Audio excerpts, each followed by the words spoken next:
ప్రభువునందు ప్రియ దేవుని బిడ్డలారా, దేవుని వాక్యము శక్తి కలిగినది. పరిశుద్ధ బైబిల్ గ్రంథం జీవము కలిగినది. వాక్యమందు మన యొక్క అనుదిన జీవితమునకు కావలసిన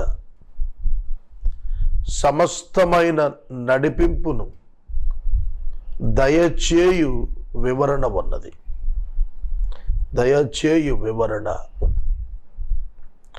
హెబ్రీ పత్రిక 1వ అధ్యాయము 1వ వచనము మనము చూస్తున్నప్పుడు దేవుడు మాట్లాడుతున్న వానిగా కనిపిస్తున్నాడు. చదువుతాను. పూర్వకాలముల యందు నానా సమయములలోను నానా విధములుగాను ప్రవక్తల ద్వారా మన పితరులతో మాటలాడిన దేవుడు ఈ దినముల అంతమందు కుమారుని ద్వారా మనతో మాటలాడెను. పూర్వకాలమందు నానా సమయములలోను నానా విధములుగాను ప్రవక్తల ద్వారా మన పితరులతో మాటలాడిన దేవుడు ఈ దినముల అంతమందు కుమారుని ద్వారా మనతో మాటలాడెను. దేవుడు మానవులతో మాట్లాడుతున్నట్లుగా వాక్యం సెలవిస్తోంది. దానిని 2 భాగాలుగా చెప్పాడు ఇక్కడ. ఒకటి పూర్వకాలముల యందు, రెండవది ఈ దినముల అంతమందు. డివిజన్. దేవుడు మాట్లాడుతూ వచ్చాడు. దేవుడు మాట్లాడినాడు. పూర్వకాలమందు మాట్లాడారు, ఈ దినముల అంతమందు మాట్లాడారు. ఎలా మాట్లాడారు? నానా విధములుగా, నానా సమయములలో అనగా నానా భాగములలో అని రాశాడు. అంటే in different times, in different ways. దేవుడు మనుషులతో మాట్లాడినప్పుడు రాస్తున్నాడు, మన పితరులతో మాటలాడెను. అంటే అవర్ ఫోర్ ఫాదర్స్. ఈ మాట హెబ్రీ గ్రంథకర్త వ్రాస్తున్నాడు. పరిశుద్ధ బైబిల్ గ్రంథంలో హెబ్రీ పత్రిక పరిశుద్ధాత్మ దేవుడు వ్రాయించాడు. హెబ్రీ పత్రిక రచయిత ఇదిమిద్దంగా ఈ వ్యక్తి అని ఎవరు చెప్పలేకపోయారు. పౌలు గారి రచనలలో ప్రారంభము ముగింపు చూస్తున్నప్పుడు ప్రతి పత్రికలోనూ ఆయన వ్రాసినప్పుడు తను అడ్రసింగ్ నోట్ వ్రాస్తారు. పౌలు అను నేను ఫలానా వారితో కలిపి మీకు వందనాలు చెబుతున్నానంటూ వ్రాస్తూ వందనములతో ముగిస్తారు. అది పౌలు గారి శైలి. కానీ హెబ్రీ పత్రిక ప్రారంభం ముగింపు పౌలు గారి యొక్క సాధారణ రచనలా ఉండదు. కానీ హెబ్రీ పత్రికలో వ్రాయబడినటువంటి ప్రాముఖ్యమైనటువంటి అంశాలు, వ్రాయగలిగిన స్థాయి ఆ కాలమున పౌలు గారికే ఉన్నది, మరొకరికి లేదు అనే భావనతో ఈ పత్రిక పౌలు గారి రచనగా భావిస్తాము. ఈ గొప్ప వక్త వ్రాస్తున్నది ఏమిటంటే, రచయిత దేవుడు మన పితరులతో మాట్లాడాడు. ఇది మానవ రచన కాదు. బైబిల్ గ్రంథం మానవ రచన కాదు. ఇది మొట్టమొదట ప్రతి శ్రోత గుర్తించాలి, ప్రతి ప్రేక్షకుడు గుర్తించాలి. It is not written by the human beings. It is written by God Himself and using people to record it. దేవుడు మాట్లాడారు, మనుషులు దానిని వ్రాశారు. People recorded that. రచనలో మనుషులు వ్రాశారు. పాత నిబంధన గ్రంథము పూర్వకాలముల యందు అన్నప్పుడు, పాత నిబంధన గ్రంథములో దేవుడు పితరుల ద్వారా మాట్లాడెను. ఇశ్రాయేలు జనాంగం తమ పితరులతో దేవుడు మాట్లాడినట్లుగా తెలియజేస్తున్నాడు. మరియు ఇప్పుడైతే ఈ దినములలో ఈ ముగింపున లేటెస్ట్గా ఈ దినాలలో తన కుమారుని ద్వారా మాట్లాడెను. తన కుమారుని ద్వారా మాట్లాడెను.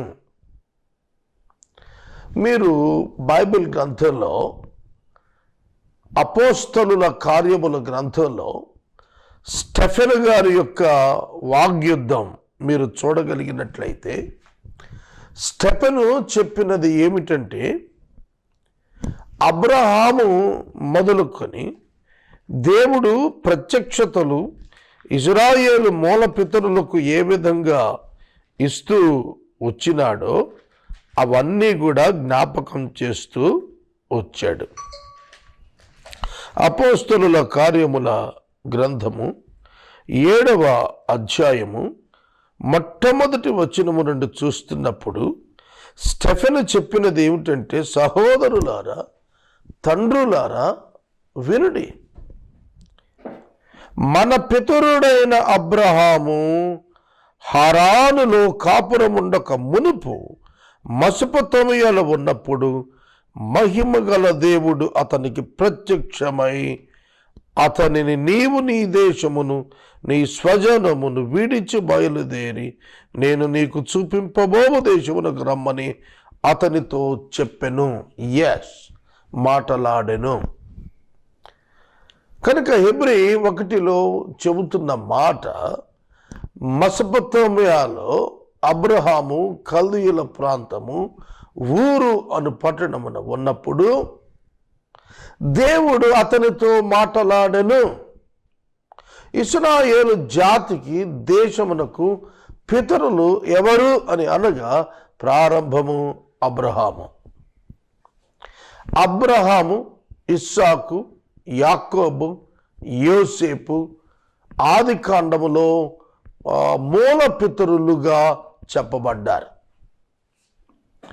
ఆ తరువాత మనకు నిర్గమకాండం ప్రారంభం నుండి చూస్తున్నప్పుడు మోషే, అహరోను, యెహోషువ, కాలేబు మొదలగు పితరులు చెప్పబడుతూ వచ్చారు.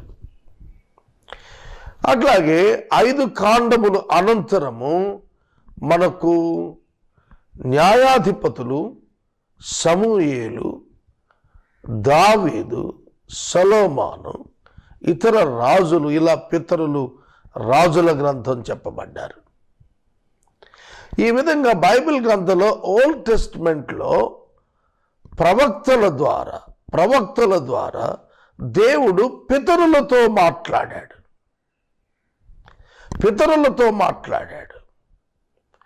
కనుక ప్రవక్తలు ఉన్నారు. ఓల్డ్ టెస్టిమెంట్ అంతా ప్రొఫెట్స్. దేవుని వాక్యమును వివరించిన వారిని ప్రవక్త అన్నారు. వాక్య వివరణ ఇచ్చారు. దైవ సందేశాన్ని మనుషులకు దైవాత్మ చేత బోధించబడిన వారై తెలియచేశారు. ఆ విధంగా దేవుడు మాట్లాడాడు. ఈ దినముల అంతమందు సెకండ్ పోర్షన్లో న్యూ టెస్ట్మెంట్లో ఈ దినముల అంతమందు కుమారుని ద్వారా మాటలాడును కాదు, మాటలాడెను, పాస్ట్ టెన్స్, మాటలాడెను. కనుక దేవుడు మాట్లాడుతున్నాడు. సువార్తలన్నీ కూడా యేసుక్రీస్తు వారి యొక్క మాటలే. మరియు పత్రికలు మనకు అన్నీ కూడాను, పౌలు గారి పత్రికలు, సాధారణ పత్రికలు, అలాగే సేవకుల యొక్క పత్రికలు, ప్రకటన గ్రంథం, ఇవన్నీ కూడాను పరిశుద్ధాత్మ శక్తి చేత దేవుని యొక్క సేవకులు రచించిన రచనలు. ఈ వీటి యందు దేవుని యొక్క స్వరము, దేవుని యొక్క ఉద్దేశము, దేవుని యొక్క వివరణ, దేవుని యొక్క సందేశము ప్రత్యేకంగా మనుషులకు ఇవ్వబడినది. ప్రకటన గ్రంథంతో దేవుని యొక్క మాటలు ముగించబడినవి. దేవుడు మాట్లాడుచూ ఉన్నాడు అనే విధానము మనం చూస్తున్నప్పుడు ఎందుకు దేవుడు మాట్లాడాడు, ఇది ప్రధానం. Why God is corresponding with the people. Bible గ్రంథంలో కేవలము పితరులతో అన్నప్పుడు అబ్రహామేనా? అబ్రహామునకు పితరులు ఆదాము మొదలుకొని నోవహు వరకు, నోవహు మొదలుకొని అబ్రహాము వరకు 20 generations. ఆదాము మొదలుకొని నోవహు వరకు, నోవహు మొదలుకొని అబ్రహాము వరకు 20 generations దేవుడు మాట్లాడుతూనే వచ్చాడు. కనుక ప్రారంభమున దేవుడు మానవుణ్ణి, ఆది మానవుణ్ణి, ఆదామును నేలమంటి నుండి చేసినప్పుడు దేవుడు చేసినటువంటి మొట్టమొదటి పని ఆది కాండము గ్రంథము మొట్టమొదటి అధ్యాయము. ఆది కాండము గ్రంథము మొట్టమొదటి అధ్యాయములో దేవుడు 31 వచనాల్లో మనం చూస్తున్నప్పుడు దేవుడు తన యొక్క సృష్టిని సమస్తమును చేసినట్లుగా వ్రాయబడింది. 26వ వచనంలో మానవుని యొక్క నిర్మాణమును గుర్చిన ప్రణాళిక, 27వ వచనంలో మానవుణ్ణి నిర్మించిన తరువాత దీవించుట వ్రాశాడు. 2వ అధ్యాయంలో మానవుని యొక్క నిర్మాణమును వ్రాస్తూ నేలమంటి నుండి తీసినాడని, నాసికారంధ్రములలో జీవవాయువును ఊదినాడని, ఆ విధముగా నరుడు జీవాత్మ అయ్యాడని 2వ అధ్యాయము 7వ వచనము సాక్ష్యమిచ్చినది. ఆ తదుపరి దేవుడైన యెహోవా చేసిన పని ఏమిటి అని అనగా 16, 17 వచనాలు మనం చూస్తున్నప్పుడు మానవుణ్ణి సృష్టించిన తరువాత దేవుడు మొట్టమొదట చేసినది ఏమిటంటే మానవునితో మాట్లాడెను. God spoke with Adam. ఆదాముతో దేవుడు మాట్లాడెను. మానవుడు దేవుని మాట వినగలిగెను. The Bible, the human history starts with the speaking or the word of God to Adam. ఆదాముతో మాట్లాడుటతో ప్రారంభమవుతుంది. ఏమి మాట్లాడుతున్నాడు? మొట్టమొదటి మాట, the very first communication and conversation with human being from God side. దేవుని నుండి ఏమిటి ఆయన మాట్లాడుతున్నాడు అనగా 16వ వచనం, దేవుడైన యెహోవా ఈ తోటలో ఉన్న ప్రతి వృక్ష ఫలములను నీవు నిరభ్యంతరముగా తినవచ్చును, అయితే మంచి చెడ్డల తెలివినిచ్చు వృక్ష ఫలములను తినకూడదు, నీవు వాటిని తినదినమున నిశ్చయముగా చచ్చదవు అని నరునికి ఆజ్ఞాపించెను. The first word from God is nothing but command. ఆజ్ఞ ఇచ్చెను. దేవుడు మాట్లాడెను. మొట్టమొదట దేవుడు ఆజ్ఞతో మాట్లాడెను. ఈ ఒక్క వచనము బైబిల్ గ్రంథం అంతా కూడా ప్రారంభానికి ఆధారమైంది. It's very very very very important verse in the Bible. దానితోనే బైబిల్ గ్రంథంలో మానవుడు ప్రారంభమవుతున్నాడు. It connects with all the scriptures in the Bible. బైబిల్లో ఉన్న ప్రతి వచనం ఉనికిలోకి ఉందంటే ఆ మొట్టమొదటి మాట. ప్రియమైన దేవుని బిడ్డలారా, దేవుడు మాట్లాడినప్పుడు చెప్పినటువంటిది ఏమిటి? ఆ మాటలో ఆయన సందేశం ఏమిటి? ఆయన సందేశం ఏమిటి? ఆయన మాటలో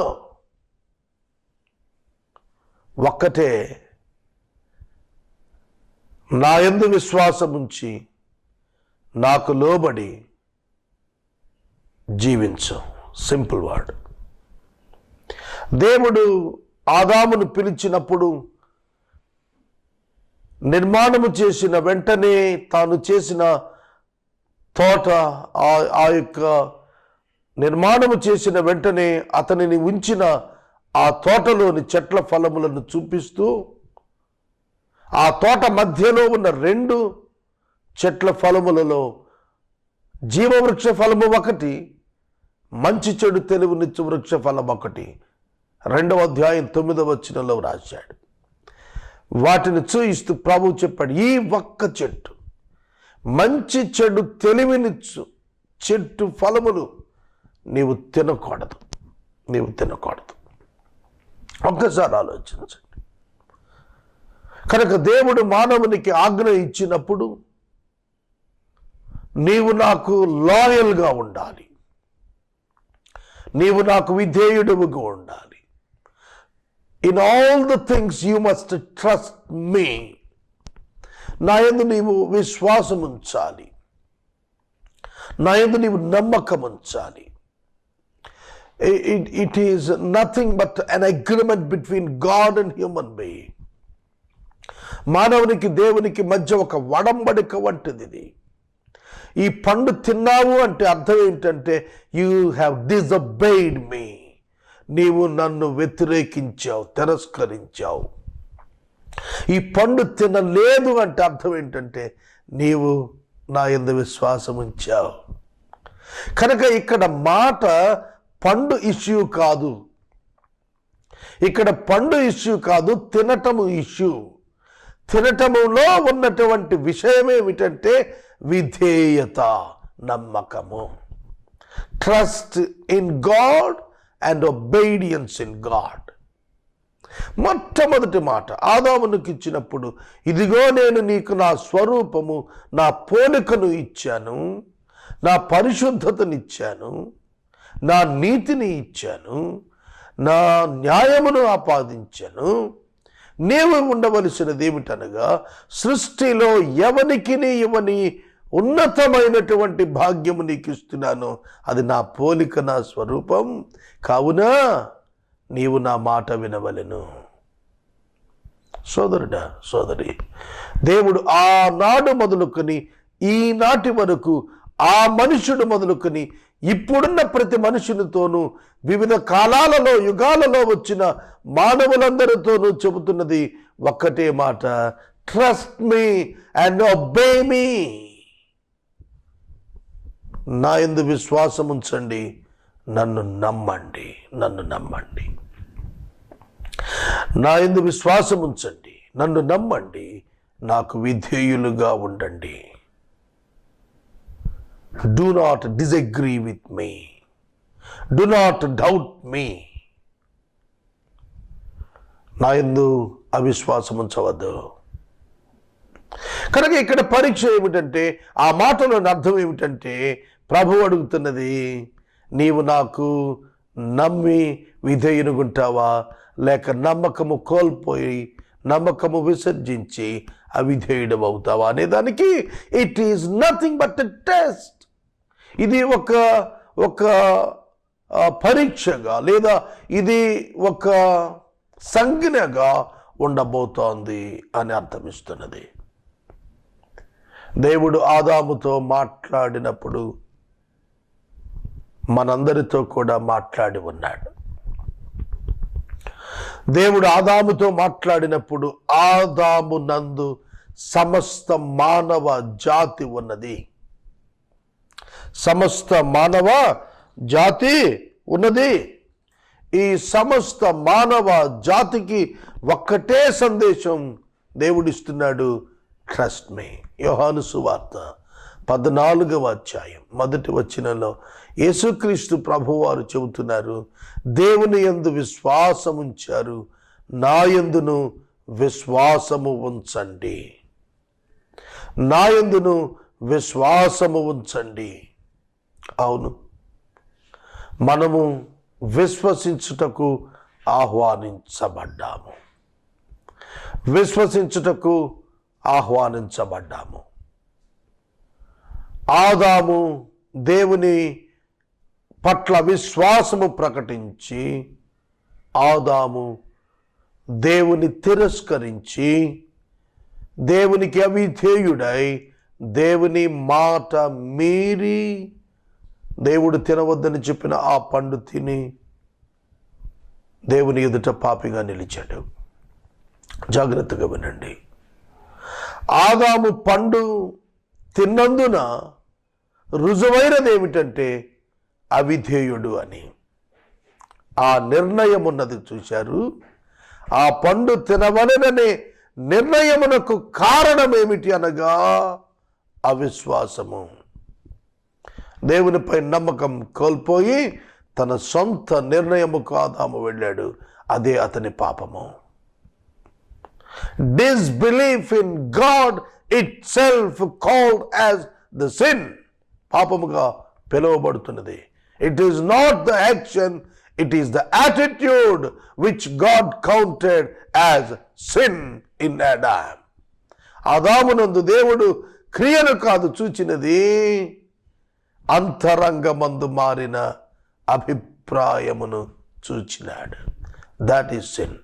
అందుకే యేసుక్రీస్తు ప్రభువు చెప్పారు, హృదయము అన్నింటికంటే మోసకరమైనది, అది ఘోరమైనటువంటి వ్యాధి కలిగినది, దానిని గ్రహించగలిగిన వాడెవడు? ప్రతి పాపమునకు మూల కేంద్ర స్థానము మానవ హృదయము. దేవుడు మాట్లాడారు.